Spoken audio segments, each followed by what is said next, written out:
Well, welcome back, all my advanced squad leader friends out there. This is your host, ID Jester. We've finally moved on past rallying, past routing, past morale checks and everything. We're moving on to something much more interesting, and that is fire attacks. This will be a multi-part episode as well. There's a lot to talk about when we're talking about fire attacks. Of course, when we're talking about fire attacks, we're in Section A of the rulebook, subsection 7. Section A of the rulebook specifically talks about infantry. So, of course, when we're in Section A7 of the rulebook, we are talking about infantry fire attacks, which will be different than other kind of attacks, which we will add to our repertoire when we get there. But specifically, we are talking about fire attacks. Before we can delve into fire attacks, though, I must clarify and talk about something that had happened in the last episode. I don't get a chance to review all the episodes and double check everything. A lot of times I'm setting up the scenario, I'm setting up the different examples, I'm typing all the stuff up in Microsoft Word, trying to highlight all the important things. A lot of times um, some things can be forgotten about or just not really realized when I'm trying to accomplish something. Specifically, what I'm talking about in this last episode, I gave some examples where the German player was routing his units away from the American units and trying to create different situations that are going to help him be able to route his units and also be able to rally them. Specifically, this unit in S3, I don't know if any of you caught this or not, but if you did, job well done. If you didn't, well, let me explain what I did. We talked about the German player being sneaky and going, oh, okay, well, we would like to get this broken unit, the broken unit that's in his hex, and this unit all in one hex so that we can now rally those units in the upcoming rally phase. And what we determined was the best course of action, of course, was to take this unit in U2, move it into T1 and into S1, take the unit that was in T1 and also move it into S1, and then take this unit in S3, move it into S2, which will not be interdicted because it's in the open, but it has covering terrain, so no units can attack it without taking a penalty, so he will not be interdicted, and then move that unit into that hex. Therefore, we get all of our broken units in one hex, and of course, then in the advanced phase, the German leader will then be able to move his leader into that hex and try to rally all of these units at the same time. The problem is that this unit that moved, give me that unit, please, thank you. This unit that moved from S3 over into S1 doesn't get to just say to itself, oh, you know what, I want to run over there and be adjacent to that leader because, yay, that would be really cool for me, and that's what I want to do. There are rules and regulations following rallying and routing, and this unit, the first thing you must decide is the closest building in or wood hex that's not equal distance or less to an enemy unit. This unit, this building hex is 3 movement factors away. Unfortunately for the German player, this building hex is 2 movement factors away. So it must choose this, assuming, of course, we were just ignoring all of these counters on this side of the board. We were just ignoring those.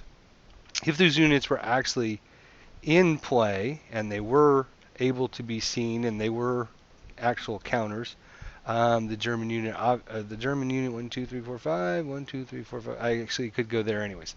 But anyways, the German cannot decide to just say, okay, I want to run all the way up there and get in that hex because there's going to be a leader up in that hex. He must go to the nearest building in a wood hex, and we can see that that one would be this one.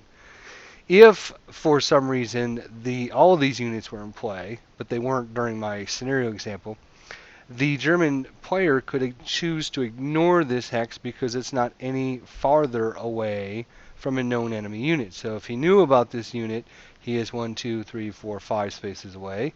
This building hex is 1, 2, 3, 4, 5 spaces away. So he can choose to ignore that one when he's deciding and then could route up there. The example I'd given you last episode was we were ignoring all counters from the Q row over.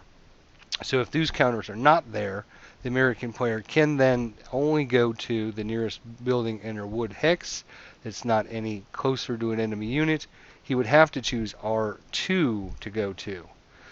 Upon reaching R2, if he had an adjacent building in a wood hex, he could move into that.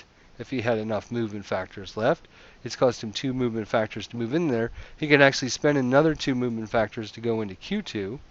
And then, in fact, he could actually spend another 2 movement factors to go into PQ. Again, we're ignoring all the counters on the left side of the board at this point. Again, it's different if we are not ignoring these counters. If these counters are actually in play, then the German unit would be able to say, you know what, I'm going to ignore this building because it's not any farther away from this unit. And basically, because I'm broken, I want to try and get away from enemies that can hurt me. I don't want to move equal distance. I want to move away. At that point, the German player could then choose this building. I believe it's a building. Yes, this building here in S1 to be his rally point, and then move up there.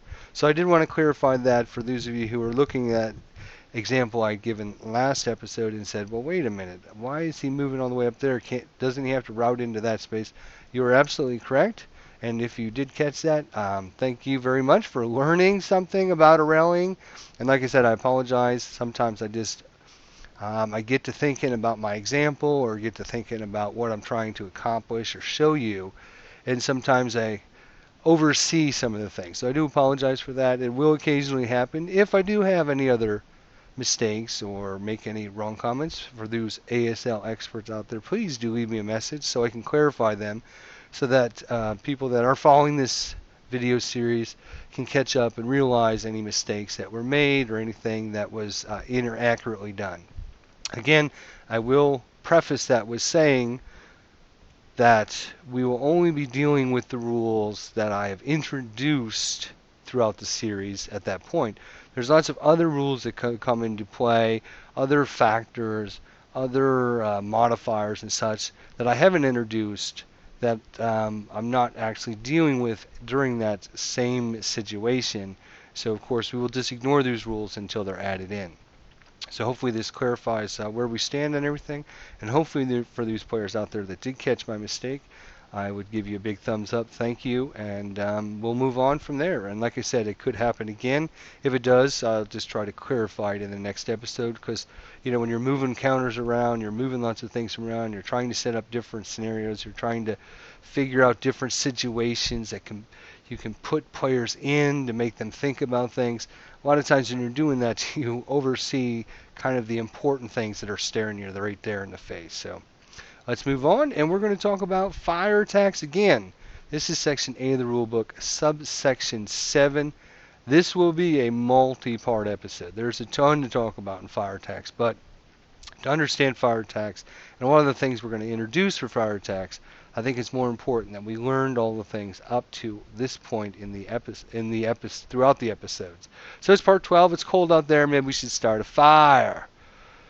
Well, 7.1 gets us right off and tells us what we're talking about when we're talking about fire attacks. We're talking about fire attacks can occur during the prep fire and the advanced fire phase by the attacker, and the movement phase by the defender with defensive first fire. No unit can fire its inherent firepower, support weapon, or gun in more than one phase per player turn. Now remember, these turns will alternate, so one player will be the attacker, and then they will switch sides, and the other player will be the attacker. So each player will be an attacker and a defender during one round, but you will have your own player turn. We're talking about firepower modifiers. The first thing we must understand is that firepower factors can be doubled, tripled, halved again, doubled again, tripled again, halved again, etc., etc. And when you're doing all this doubling and tripling and halving and everything, important thing to keep in mind is fractions are not dropped, nor are they rounded off.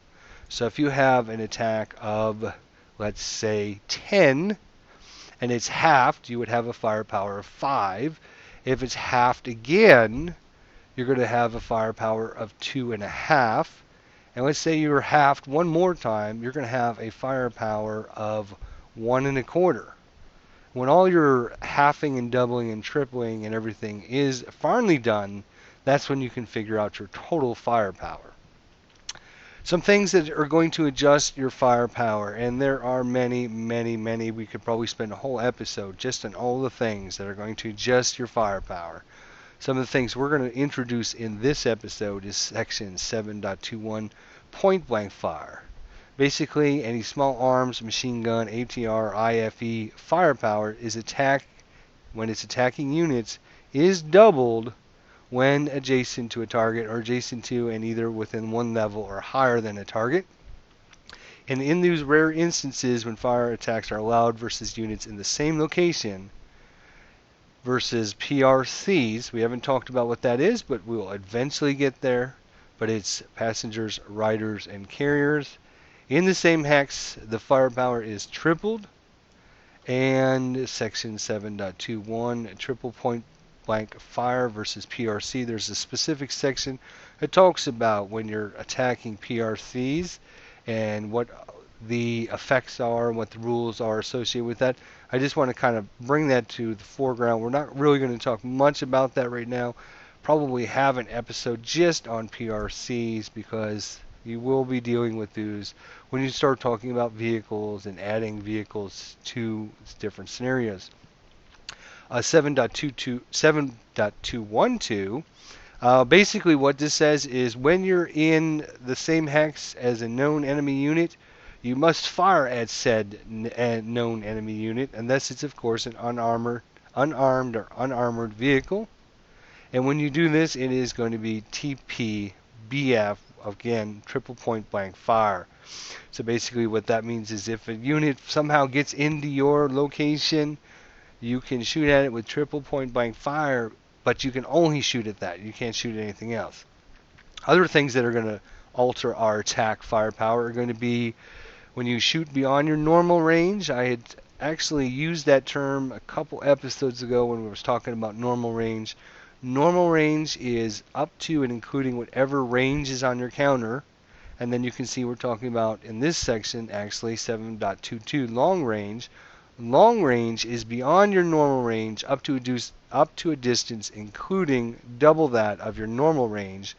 But of course it is at half firepower.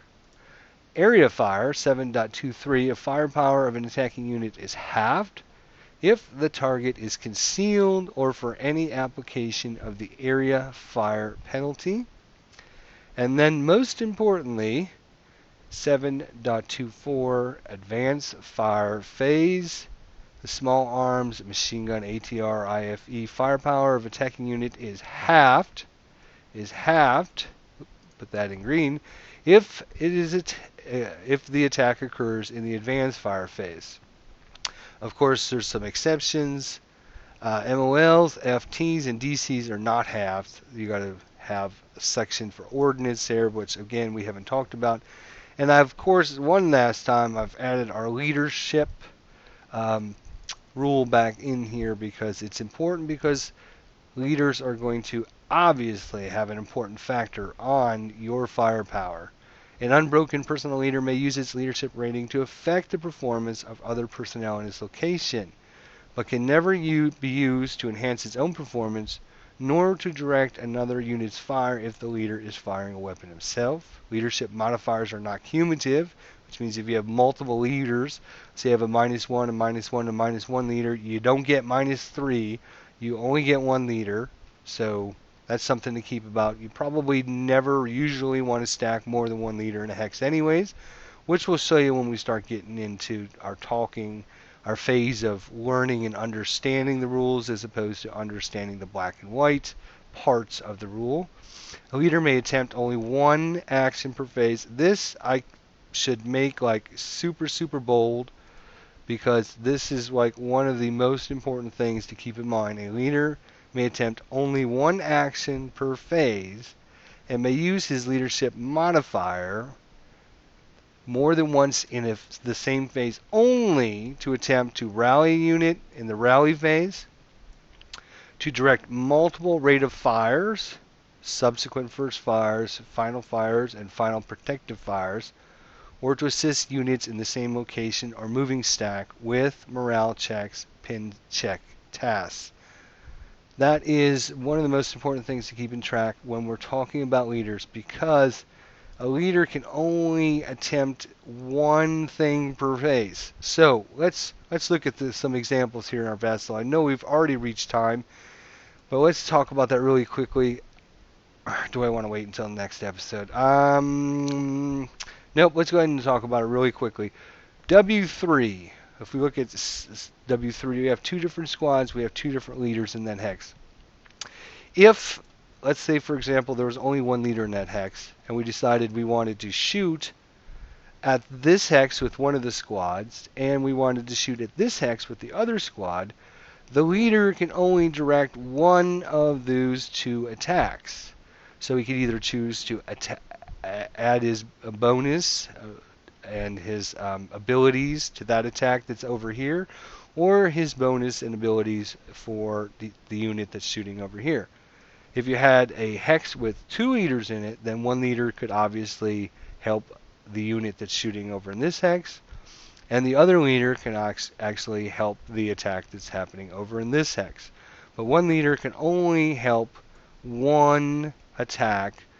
There are, of course, some restrictions when you have multiple rate of fire. We haven't talked about support weapons, but since we are dealing with fire attacks for the next few episodes, I have a feeling we'll be getting finally into support weapons.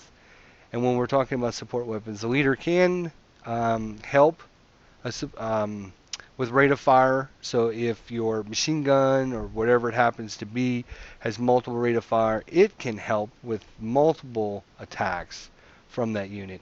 And of course, when we're talking about the rest of this phase here, we're talking about rallying in the rallying phase, which of course we just looked at the last couple episodes, where a leader was able to help rally units in his hex.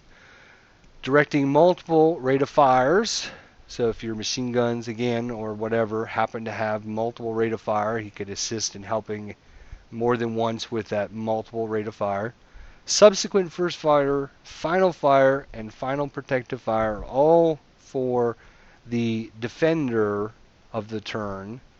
And we're going to specifically look at all of these rules. Probably going to take a couple episodes just to cover the defensive fire, because it is one of the trickiest and most unusual situations to have to deal with.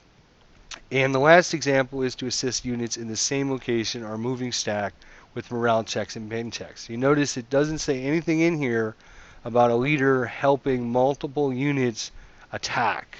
There is no ability for for a leader, again, if there was two units and they were trying to attack different locations or with different attacks, then this leader has to choose which attack to help. Now, if both of these units in W3, the 5, 4, 6s, decide to attack U4, of course the leader can help both of the units because it's a single attack. But if the American player decided to shoot one unit at this hex and another unit at this hex, the leader would of course only be able to help one of those attacks. And we'll get into that more in episode 2 when we're talking about fire attacks. Thanks for joining me. I'm sorry, I apologize again for that little mix-up in our routing situation, but hopefully we won't have too many of these where I got to kind of explain why or whatever, but hopefully we won't have any more problems. So I'll see you in the next episode. Thanks for watching.